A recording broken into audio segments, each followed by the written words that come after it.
اللہ کے نام سے جو سراسر رحمت ہے، جس کی شفقت ابدی ہے۔ یہ سورہ طٰہٰ ہے۔ ہم نے یہ قرآن تم پر اس لیے نازل نہیں کیا ہے کہ تم مصیبت میں پڑ جاؤ۔ یہ تو صرف ایک یاد دہانی ہے ان کے لیے جو بن دیکھے اپنے پروردگار سے ڈرے۔ یہ نہایت اہتمام کے ساتھ اس ہستی کی طرف سے نازل کیا گیا ہے جس نے زمین کو اور تمہارے اوپر ان اونچے آسمانوں کو پیدا کیا ہے۔ وہی رحمان، وہ اس کائنات کے تخت سلطنت پر جلوہ فرما ہے۔ زمین اور آسمانوں میں جو کچھ ہے اور جو کچھ ان کے درمیان ہے اور جو کچھ زمین کے نیچے ہے، سب اسی کے اختیار میں ہے۔ تم چاہے اپنی بات علانیہ کہو یا چپکے سے کہو، اس سے کچھ بھی چھپا ہوا نہیں ہے، اس لیے کہ وہ تو چپکے سے کہی ہوئی بات بلکہ اس سے زیادہ مخفی باتوں کو بھی جانتا ہے۔ وہ اللہ ہے، اس کے سوا کوئی الہ نہیں ہے، تمام اچھے نام اسی کے ہیں۔ تمہیں کچھ موسیٰ کی سرگزشت بھی پہنچی ہے؟ جب اس نے دور ایک شعلہ دیکھا تو اپنے گھر والوں سے کہا، تم لوگ ذرا ٹھہرو، مجھے آگ سی دکھائی دی ہے، میں وہاں جاتا ہوں، شاید اس میں سے تمہارے لیے ایک آدھ انگارہ لے آؤں، یا آگ پر بیٹھے ہوئے لوگوں سے مجھے راستے کا کچھ پتہ مل جائے۔ پھر جب وہ اس کے پاس پہنچا تو آواز آئی، اے موسیٰ، یہ تو میں تمہارا پروردگار ہوں، سو اپنے جوتے اتار دو، اس لیے کہ تم طوبیٰ کی مقدس وادی میں ہو اور میں نے تمہیں منتخب کر لیا ہے، لہٰذا جو وحی کی جا رہی ہے اس کو توجہ سے سنو۔ اس میں شبہ نہیں کہ میں ہی اللہ ہوں، میرے سوا کوئی الہ نہیں ہے، سو میری ہی بندگی کرو اور میری یاد کے لیے نماز کا اہتمام رکھو۔ حقیقت یہ ہے کہ قیامت ضرور آنے والی ہے، میں اس کو چھپائے رکھنے کو ہوں، اس لیے آنے والی ہے کہ ہر شخص کو اس کے عمل کا بدلہ دیا جائے۔ چنانچہ کوئی ایسا شخص جو آخرت پر ایمان نہیں رکھتا اور اپنی خواہشوں کا پیرو ہے تم کو نماز سے روک نہ دے کہ تم ہلاک ہو جاؤ۔ اور یہ تمہارے ہاتھ میں کیا ہے اے موسیٰ؟ اس نے کہا، یہ میری لاٹھی ہے، میں اس پر ٹیک لگاتا ہوں اور اس سے اپنی بکریوں پر پتے جھاڑتا ہوں، اور اس میں میرے کچھ دوسرے کام بھی ہیں۔ فرمایا، اس کو زمین پر ڈال دو اے موسیٰ۔ اس پر موسیٰ نے لاٹھی کو زمین پر ڈال دیا تو کیا دیکھتا ہے کہ وہ ایک سانپ ہے جو دوڑ رہا ہے۔ فرمایا، اس کو اٹھا لو اور ڈرو نہیں، ابھی ہم اس کو ویسا ہی کر دیں گے جیسے یہ پہلے تھی، اور اپنے ہاتھ کو ذرا تم اپنے بازو کی طرف سکیڑو، بغیر کسی بیماری کے سفید ہو کر نکلے گا، ایک دوسری نشانی کے طور پر۔ یہ اس لیے کہ ان کے ذریعے سے ہم اپنی کچھ بڑی بڑی نشانیاں تمہیں دکھائیں۔ اچھا، اب فرعون کے پاس جاؤ، وہ بہت سرکش ہو گیا ہے۔ موسیٰ نے عرض کیا، پروردگار، تو میرا سینہ کھول دے اور میرے کام کو میرے لیے آسان بنا دے، اور میری زبان کی گرہ سلجھا دے کہ لوگ میری بات کو سمجھیں، اور میرے خاندان سے تو میرے لیے ایک وزیر مقرر کر دے، ہارون کو جو میرا بھائی ہے، اس کے ذریعے سے تو میری کمر کو مضبوط کر اور اس کو میری ذمہ داری میں شریک بنا دے کہ ہم زیادہ سے زیادہ تیری تسبیح و تقدیس کریں اور زیادہ سے زیادہ تیرا چرچا پھیلائیں۔ بے شک تو برابر ہمارے حال پر نگران رہا ہے۔ فرمایا، تمہاری درخواست منظور ہوئی ہے موسیٰ،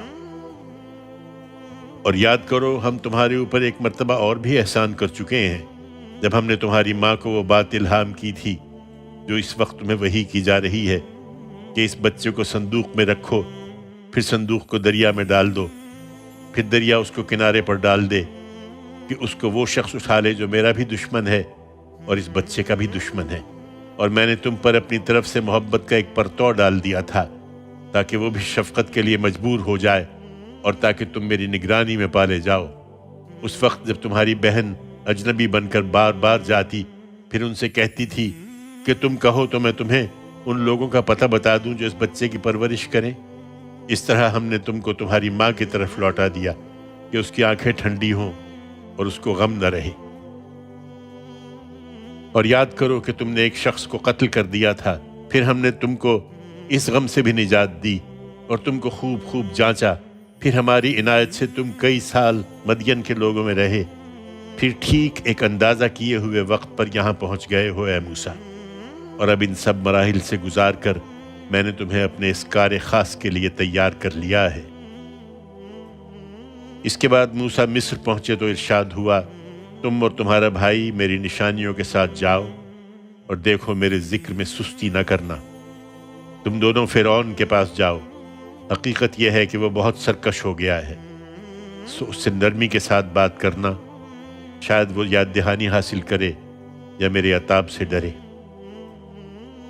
انہوں نے عرض کیا کہ اے ہمارے پروردگار، ہمیں اندیشہ ہے کہ اس کو سنتے ہی وہ ہم پر زیادتی کرے یا اس کی سرکشی کچھ اور بڑھ جائے۔ فرمایا، اندیشہ نہ کرو، میں تم دونوں کے ساتھ ہوں، سب کچھ سنتا اور دیکھتا ہوں۔ سو اس کے پاس جاؤ اور اس سے کہو کہ ہم تیرے رب کے فرستادے ہیں، اس لیے بنی اسرائیل کو ہمارے ساتھ جانے دو اور ان کو ستاؤ نہیں۔ ہم تیرے پروردگار کی طرف سے ایک بڑی نشانی لے کر تیرے پاس آئے ہیں، اور یہ پیغام بھی کہ سلامتی انہی پر ہے جو ہدایت کی پیروی کریں۔ ہم کو وحی کی گئی ہے کہ ان پر البتہ عذاب ہے جو جھٹلائیں اور منہ موڑیں۔ انہوں نے یہی بات آ کر کہہ دی تو فرعون نے پوچھا، اچھا تو پھر تم دونوں کا رب کون ہے اے موسیٰ؟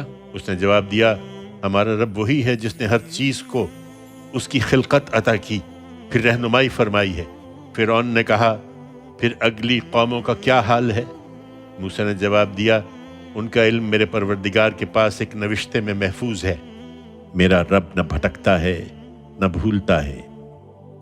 وہی جس نے زمین کو تمہارے لیے گہوارہ بنایا اور اس میں تمہارے لیے راہیں نکال دیں اور آسمان سے پانی برسایا، پھر اس سے ہم نے مختلف نباتات کی گوناگوں قسمیں پیدا کر دیں، کھاؤ اور اپنے مویشیوں کو چراؤ، اس کے اندر عقل والوں کے لیے یقیناً بڑی نشانیاں ہیں۔ تم اگر سمجھو تو حقیقت یہ ہے کہ ہم نے اسی زمین سے تم کو پیدا کیا ہے، ہم اسی میں تم کو لوٹائیں گے اور اسی سے تم کو دوبارہ نکال کھڑا کریں گے۔ ہم نے فرعون کو اپنی سب نشانیاں دکھا دیں، اس پر بھی وہ جھٹلائے چلا گیا اور نہیں مانا۔ اس نے کہا، موسیٰ، کیا تم اس لیے ہمارے پاس آئے ہو کہ اپنے جادو کے زور سے ہم کو ہمارے ملک سے نکال باہر کرو؟ یہی بات ہے تو ہم بھی تمہارے مقابل میں ایسا ہی جادو لے کر آ جائیں گے۔ سو ہمارے اور اپنے درمیان ایک وعدہ ٹھہرا لو، کوئی بیچ کی جگہ، نہ ہم اس کی خلاف ورزی کریں نہ تم کرو گے۔ موسیٰ نے کہا، تمہارے ساتھ جشن کے دن کا وعدہ ہے، اور یہ کہ اس کے لیے لوگ دن چڑھے جمع کیے جائیں گے۔ یہ بات طے ہو گئی تو فرعون وہاں سے ہٹا اور اپنے سارے داؤ اکٹھے کیے، پھر مقابلے پر آ گیا۔ اس دن جب لوگ جمع ہوئے تو موسیٰ نے مقابلے سے پہلے انہیں تنبیہ کی، فرمایا، شامت کے مارو، اللہ کے شریک ٹھہرا کر تم اللہ پر جھوٹ نہ باندھو کہ کسی عذاب سے وہ تمہاری جڑ اکھاڑ دے۔ یاد رکھو، خدا پر جس نے بھی جھوٹ باندھا وہ نامراد ہوا ہے۔ اس پر وہ اپنے اس معاملے میں باہم بحثہ بحثی اور چپ کے مشورے کرنے لگے۔ بالآخر انہوں نے کہا، یہ دونوں یقیناً بڑے ماہر جادوگر ہیں، یہ چاہتے ہیں کہ اپنے جادو کے زور سے تم کو تمہارے ملک سے نکال دیں اور تمہارے اس مثالی طریقے زندگی کا خاتمہ کر دیں۔ سو اپنی سب تدبیریں اکٹھی کر لو، پھر متحد ہو کر ان کے مقابلے میں آؤ، اور اچھی طرح سمجھ لو کہ آج وہی کامیاب رہے گا جو غلبہ پالے گا۔ جادوگر بولے، موسیٰ، کیا تم پھینکو یا پھر یہ ہو کہ پہلے ہم ہی پھینکتے ہیں؟ موسیٰ نے کہا، نہیں، بلکہ تم ہی پھینکو۔ انہوں نے پھینکا تو یکایک ان کی رسیاں اور لاٹھیاں ان کے جادو کے زور سے اس کو اس طرح دکھائی دینے لگیں کہ گویا دوڑ رہی ہیں۔ اس پر موسیٰ اپنے دل ہی دل میں کچھ ڈرا۔ ہم نے کہا، ڈرو نہیں، یقیناً تم ہی غالب رہو گے، اور اس کو جو تمہارے ہاتھ میں ہے زمین پر ڈال دو۔ انہوں نے جو کچھ بنایا ہے یہ ابھی اس کو نگل جائے گا، اس لیے کہ جو کچھ انہوں نے بنایا ہے یہ محض جادوگر کا فریب ہے، اور جادوگر جہاں سے بھی آئے حق کے مقابل میں وہ کبھی کامیاب نہیں ہوتا۔ آخر کو یہی ہوا کہ جادوگر سجدے میں گر پڑے۔ انہوں نے بے اختیار کہا، ہم موسیٰ اور ہارون کے رب پر ایمان لے آئے ہیں۔ اس پر فرعون نے کہا، تم نے میری اجازت کے بغیر ہی اس کی تصدیق کر دی ہے؟ یقیناً وہی تمہارا گرو ہے جس نے تمہیں جادو سکھایا ہے۔ اچھا، تو اب میں تمہارے ہاتھ اور پاؤں بے ترتیب کٹواؤں گا اور تمہیں سب کے سامنے ضرور کھجور کے تنوں پر سولی دوں گا۔ تمہیں خوب پتہ چل جائے گا کہ ہم دونوں میں سے کس کی سزا زیادہ سخت اور زیادہ دیر تک رہنے والی ہے۔ جادوگروں نے جواب دیا، ہم ان روشن نشانیوں پر ہرگز تم کو ترجیح نہ دیں گے جو ہمارے سامنے آ چکی ہیں، اور نہ اس ذات پر جس نے ہمیں پیدا کیا ہے۔ اس لیے تمہیں جو کرنا ہے کر گزرو۔ تم جو کچھ کر سکتے ہو اسی دنیا کی زندگی کا کر سکتے ہو۔ ہم تو اپنے پروردگار پر ایمان لے آئے ہیں، اس لیے کہ وہ ہماری خطائیں معاف کر دے اور اس جادو کو بھی معاف فرمائے جس پر تو نے ہمیں مجبور کیا ہے۔ اللہ ہی بہتر ہے اور وہی باقی رہنے والا ہے۔ حقیقت یہ ہے کہ جو شخص بھی مجرم بن کر اپنے پروردگار کے سامنے حاضر ہوگا اس کے لیے جہنم ہے، اس میں نہ مرے گا نہ جیے گا۔ اس کے برخلاف جو مومن ہو کر اس کے حضور آئیں گے، جنہوں نے نیک عمل کیے ہوں گے، تو یہی لوگ ہیں جن کے لیے اونچے درجے ہیں، ہمیشہ رہنے والے باغ جن کے نیچے نہریں بہتی ہوں گی، ان میں وہ ہمیشہ رہیں گے، اور یہ صلہ ہے ان کا جو پاکیزگی اختیار کریں۔ اس کے بعد کچھ عرصہ گزرا، یہاں تک کہ حجت پوری ہو گئی۔ تب ہم نے موسیٰ کو وحی بھیج دی کہ میرے بندوں کو رات میں لے کر نکل جاؤ، پھر دریا سامنے آئے تو اپنی عصا سے اس میں ان کے لیے ایک سوکھا راستہ بنا لو، تم اطمینان سے پار ہو جاؤ گے، تمہیں نہ کسی کے آ پکڑنے کا خطرہ ہوگا نہ ڈوبنے کا اندیشہ۔ پھر جب وہ نکلے تو فرعون نے اپنی فوجوں کے ساتھ ان کا پیچھا کیا، پھر اس کو اور اس کی فوجوں کو دریا سے ڈھانپ لیا جس چیز نے ڈھانپ لیا۔ حقیقت یہ ہے کہ فرعون نے اپنی قوم کو گمراہ ہی کیا تھا، اس کو صحیح راہ نہیں دکھائی تھی۔ اے بنی اسرائیل، ہم نے اس طرح تمہارے اس دشمن سے تم کو نجات دی تھی اور تم سے طور کے مقدس کنارے کا وعدہ ٹھہرایا اور تم پر من و سلوہ اتارا تھا، اس ہدایت کے ساتھ کہ ہماری دی ہوئی پاکیزہ چیزیں کھاؤ اور ان کے معاملے میں سرکشی نہ کرو کہ تم پر میرا غضب نازل ہو جائے۔ اور یاد رکھو کہ جس پر میرا غضب نازل ہوا وہ پھر گر کے رہا، البتہ جو توبہ کریں اور ایمان لائیں اور اچھے عمل کریں پھر ہدایت پر رہیں تو ان کے لیے میں بہت زیادہ بخشنے والا ہوں۔ پھر ہوا یہ کہ موسیٰ اس وعدے کے لیے وقت سے پہلے ہی پہنچ گیا۔ فرمایا، یہ اپنی قوم کو چھوڑ کر تم جلدی کیوں چلے آئے ہو موسیٰ؟ اس نے عرض کیا، وہ لوگ بھی یہ میرے پیچھے ہی ہیں، اور پروردگار میں تیری خوشنودی کے لیے تیرے حضور جلدی چلا آیا ہوں۔ فرمایا، اچھا یہ بات ہے تو سن لو کہ ہم نے تمہاری قوم کو تمہارے پیچھے فتنے میں ڈال دیا اور سامری نے ان کو گمراہ کر ڈالا ہے۔ اس پر موسیٰ سخت غصے اور افسوس کی حالت میں اپنی قوم کی طرف پلٹا۔ اس نے جا کر ان سے کہا، میری قوم کے لوگوں، کیا تمہارے پروردگار نے تم سے نہایت اچھا وعدہ نہیں کیا تھا؟ پھر کیا تم پر زیادہ وقت گزر گیا یا تم نے یہ چاہا کہ تم پر تمہارے پروردگار کا غضب نازل ہو، اس لیے تم نے میرے عہد کی خلاف ورزی کر ڈالی ہے؟ انہوں نے جواب دیا، ہم نے آپ کے ساتھ وعدے کی خلاف ورزی کچھ اپنے اختیار سے نہیں کی ہے، بلکہ ہوا یہ کہ ہم سے لوگوں کے زیورات کا بوجھ اٹھوایا گیا تھا، پھر ان کے مطالبے پر وہ ہم نے اتار پھینکا، اور اس طرح سامری نے یہ ہنر دکھایا ہے۔ سو انہی کے زیورات سے سامری نے ان کے لیے ایک بچھڑا بنا کر نکال کھڑا کیا، ایک دھڑ جس سے بیل کی سی آواز نکلتی تھی۔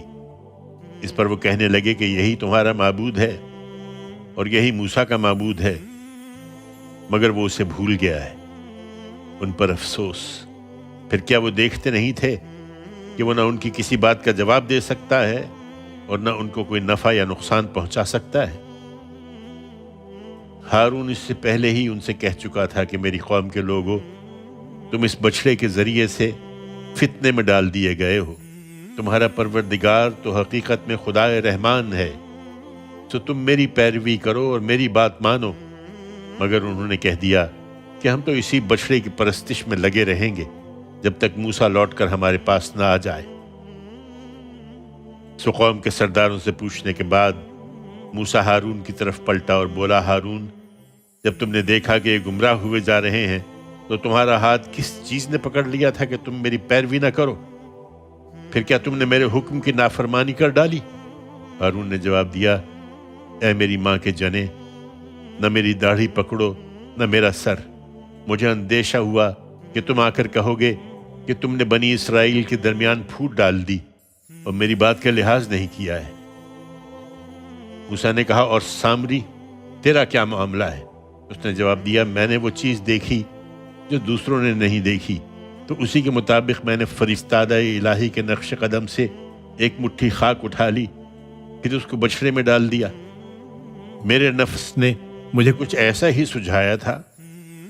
موسیٰ نے کہا، یہ بات ہے تو دور ہو، اب زندگی بھر تجھے یہی کہنا ہے کہ مجھے کوئی چھوئے نہیں، اور مرنے کے بعد تیرے لیے وعدے کا ایک وقت اور بھی ہے جو تجھ سے کسی طرح ٹلے گا نہیں۔ اور اپنے اس معبود کو دیکھ جس پر تو لگا بیٹھا تھا، ہمارا فیصلہ ہے کہ ہم ابھی اس کو جلا دیں گے، پھر دریا میں بکھیر کر بہا دیں گے۔ لوگوں، تمہارا معبود تو صرف اللہ ہے، جس کے سوا کوئی معبود نہیں ہے، اس کا علم ہر چیز پر حاوی ہے۔ اسی طرح اے پیغمبر، ہم تمہیں ماضی کی سرگزشتیں سناتے ہیں، اور اس کے لیے ہم نے خاص اپنے پاس سے تم کو ایک یاد دہانی عطا فرما دی ہے۔ جو اس سے منہ موڑیں گے وہ قیامت کے دن ایک بھاری بوجھ اٹھائیں گے اور ہمیشہ اسی کے وبال میں رہیں گے، اور قیامت کے دن وہ ان کے لیے بہت برا بوجھ ہوگا۔ جس دن سور پھونکا جائے گا اور مجرموں کو ہم اس دن اس حال میں اکٹھا کریں گے کہ خوف کے مارے ان کی آنکھیں نیلی پڑی ہوں گی۔ وہ چپ کے آپس میں کہتے ہوں گے کہ تم دنیا میں مشکل سے 10 دن رہے ہوگے۔ ہمیں خوب معلوم ہے جو کچھ وہ کہیں گے، جبکہ ان میں سے جو ان کے خیال میں سب سے بہتر اندازہ لگانے والا ہوگا وہ کہے گا کہ تم ایک دن سے زیادہ نہیں رہے ہو۔ وہ تم سے پہاڑوں کے بارے میں پوچھتے ہیں کہ اس دن ان کا کیا بنے گا، تو کہو کہ میرا رب ان کو دھول بنا کر اڑا دے گا، پھر زمین کو چٹیل میدان بنا کر چھوڑ دے گا کہ تم اس میں کوئی موڑ اور کوئی ٹیلا نہ دیکھو گے۔ اس دن سب پکارنے والے کے پیچھے چل پڑیں گے، اس سے ذرا ادھر ادھر نہ ہو سکیں گے، اور تمام آوازیں خدائے رحمان کے آگے پست ہو جائیں گی۔ سو تم ایک دبی دبی سرگوشی کے سوا کچھ نہ سنو گے۔ اس دن شفاعت نفع نہ دے گی، الا یہ کہ رحمان کسی کو اجازت دے اور اس کے لیے کوئی بات کہنا پسند کرے، اس لیے کہ وہ ان کے آگے اور پیچھے جو کچھ ہے اس کو جانتا ہے، اور ان کا علم اس کا احاطہ نہیں کر سکتا۔ سب کے چہرے اس حی و قیوم کے سامنے جھکے ہوں گے۔ اس دن نامرادی ہے ان کے لیے جو ظلم کا بوجھ اٹھائے ہوئے ہوں، اس کے برخلاف جو نیک عمل کرے گا اور اس کے ساتھ ایمان بھی رکھتا ہوگا، اس کو البتہ اس دن کسی زیادتی اور کسی حق تلفی کا اندیشہ نہ ہوگا۔ ہم نے اے پیغمبر اس یاد دہانی کو اسی طرح عربی قرآن کی صورت میں اتارا ہے، اور اس میں اپنی وعید طرح طرح سے بیان کر دی ہے تاکہ یہ لوگ خدا کے غضب سے بچیں یا ان کے اندر وہ کچھ سوچ پیدا کر دے۔ سو برتر ہے اللہ بادشاہ حقیقی، وہ اپنی حکمت کے مطابق اس کو اسی تدریج سے اتارے گا جو اس نے مقرر کر دی ہے۔ اور دیکھو، تم اپنی طرف اس کی وحی کے پورا ہو جانے سے پہلے اس قرآن کو پانے کی جلدی نہ کرو، اور دعا کرتے رہو کہ پروردگار میرا علم زیادہ کر دے، اس لیے کہ تم جس ذمہ داری کو پورا کرنے کے لیے بھیجے گئے ہو وہ ایک بھاری ذمہ داری ہے۔ ہم نے اس سے پہلے آدم پر ایک عہد کی ذمہ داری ڈالی تھی تو وہ بھول گیا تھا، اور ہم نے اس میں ارادے کی پختگی نہیں پائی تھی۔ یاد کرو جب ہم نے فرشتوں سے کہا کہ آدم کو سجدہ کرو تو وہ سجدہ ریز ہو گئے، مگر ابلیس نہیں مانا، اس نے انکار کر دیا۔ اس پر ہم نے کہا کہ اے آدم، یہ تمہارا اور تمہاری بیوی کا دشمن ہے، تو ایسا نہ ہو کہ یہ تم دونوں کو اس باغ سے نکلوا دے، پھر تم محروم ہو کر رہ جاؤ۔ یہاں تو تمہیں یہ آسائش ہے کہ نہ اس میں بھوکے رہتے ہو، نہ لباس کی ضرورت ہوتی ہے، نہ تم کو اس میں پیاس ستاتی ہے، نہ دھوپ لگتی ہے۔ لیکن شیطان نے اس کو ورغلایا۔ اس نے کہا، آدم، میں تم کو وہ درخت بتاؤں جس میں ہمیشہ کی زندگی ہے، اور اس بادشاہی کا پتہ دوں جس پر کبھی زوال نہ آئے گا؟ سو اس کی ترغیب سے آدم و حوا دونوں نے اس درخت کا پھل کھا لیا، تو ان کے پردے کی چیزیں ان پر ظاہر ہو گئیں، اور ان کو چھپانے کے لیے وہ دونوں اپنے اوپر اس باغ کے پتے گانٹنے لگے۔ اس طرح آدم نے اپنے پروردگار کی نافرمانی کی اور راہ راست سے بھٹک گیا۔ پھر اس کے پروردگار نے اس کو برگزیدہ کیا، سو اپنی عنایت سے اس کی توبہ قبول فرمائی اور اسے راستہ دکھا دیا۔ فرمایا تم دونوں فریق یہاں سے اتر جاؤ اکٹھے، تم ایک دوسرے کے دشمن رہو گے، پھر میری طرف سے اگر کوئی ہدایت تمہارے پاس آئے تو اس کی پیروی کرو، اس لیے کہ جو میری ہدایت کی پیروی کرے گا وہ نہ گمراہ ہوگا نہ محروم رہے گا، اور جو میری یاد دہانی سے منہ موڑے گا تو اس کے لیے تنگی کی زندگی ہے، اور قیامت کے دن ہم اس کو اندھا اٹھائیں گے۔ وہ کہے گا پروردگار تو نے مجھے اندھا کیوں اٹھایا ہے، میں تو آنکھوں والا تھا۔ ارشاد ہوگا ہماری آیتیں تمہارے پاس آئی تھیں تو تم نے اسی طرح انہیں نظر انداز کر دیا تھا، آج تمہیں بھی اسی طرح نظر انداز کر دیا جائے گا۔ ہم ان کو جو حد سے گزر گئے اور اپنے پروردگار کی آیتوں پر ایمان نہیں لائے اسی طرح بدلہ دیں گے، اور آخرت کا عذاب تو زیادہ سخت اور زیادہ دیر پا ہے۔ پھر کیا ان لوگوں کو اس سے ہدایت نہیں ہوئی کہ ان سے پہلے ہم کتنی ہی قوموں کو ہلاک کر چکے ہیں جن کی بستیوں میں اب یہ چلتے پھرتے ہیں؟ حقیقت یہ ہے کہ اس میں عقل والوں کے لیے بڑی نشانیاں ہیں۔ تمہارے پروردگار کی طرف سے اے پیغمبر اگر ایک بات پہلے طے نہ کر دی گئی ہوتی اور مہلت کی ایک مقرر مدت نہ ہوتی تو جو رویہ انہوں نے اختیار کیا ہے اس کی پاداش میں ان پر لازماً عذاب آ جاتا۔ سو جو کچھ یہ کہتے ہیں اس پر صبر کرو اور اپنے پروردگار کی حمد کے ساتھ اس کی تسبیح کرتے رہو، سورج کے نکلنے اور اس کے غروب ہونے سے پہلے اور رات کے اوقات میں بھی تسبیح کرو، اور دن کے کناروں پر بھی، اس لیے کہ اس کے صلے میں خدا کی عنایتوں سے نہال ہو جاؤ۔ اور ان کے بعض گروہوں کو دنیاوی زندگی کی رونق کا جو ساز و سامان ہم نے اس میں ان کی آزمائش کے لیے دے رکھا ہے اس کی طرف آنکھ اٹھا کر بھی نہ دیکھو، اور یاد رکھو کہ تمہارے پروردگار کا رزق ہی بہتر ہے اور وہی باقی رہنے والا ہے۔ تم اپنے لوگوں کا نماز کی تلقین کرو اور خود بھی اس کے پابند رہو۔ ہم ان کے لیے تم سے کوئی رزق نہیں مانگتے کہ تمہیں کسی کے ساز و سامان کی طرف دیکھنے کی ضرورت ہو، رزق تو ہم تمہیں دیں گے۔ ہم تم سے تقوی کا تقاضا کرتے ہیں، اور انجام کی فیروز مندی تقوی ہی کے لیے ہے۔ انہیں اصرار ہے کہ اپنے پروردگار کے پاس سے یہ ہمارے لیے کوئی نشانی کیوں نہیں لاتے؟ کیا ان کے پاس اگلے صحیفوں میں جو کچھ ہے اس کی گواہی نہیں پہنچی؟ اگر ہم ان کو اس سے پہلے ہی کسی عذاب سے ہلاک کر دیتے تو یہ کہتے کہ پروردگار تو نے ہمارے پاس کوئی رسول کیوں نہ بھیجا کہ ذلیل و رسوا ہونے سے پہلے ہم تیری آیتوں کی پیروی اختیار کر لیتے۔ ان سے کہو کہ ہر ایک منتظر ہے تو تم بھی انتظار کرو، پھر عنقریب جان لو گے کہ کون سیدھی راہ پر چلنے والا ہے اور کون برسر غلط ہے، اور کون منزل تک پہنچا اور کون راہ سے بھٹک گیا ہے۔